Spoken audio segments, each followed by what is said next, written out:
Joint committee of bus operator ইউনিয়নের ডাকে আগামী ৩ দিনব্যাপী বাস ধর্মঘটের ডাক দেওয়া হয়েছে দক্ষিণ চব্বিশ পরগনা জেলা জুড়ে। এর ফলে বিভিন্ন জায়গায় দুর্ভোগ পোহাতে হচ্ছে নিত্যযাত্রীদের। মূলত পুলিশের হয়রানি এবং ছোট গাড়ি অর্থাৎ অটো, টোটো এইসব গাড়ির উৎপাত, এইসবের বিরুদ্ধেই এই ধর্মঘটের ডাক দেওয়া হয়েছে বলে জানানো হয়েছে।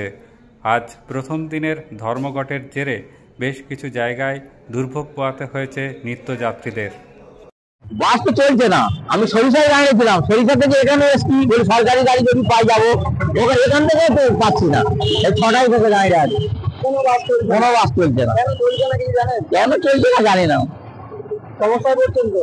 হ্যাঁ, না জানতাম না, কাজে বেরিয়েছে। হ্যাঁ, এখন তো যেতে পারবেন না, যাবো কিভাবে? আমি এখানে আছি এই 8 ঘন্টা হয়েছে, সরিষা থেকে 6টা থেকে দাঁড়িয়ে আছি সরিষা। আমার নাম আতর আলী শাহ।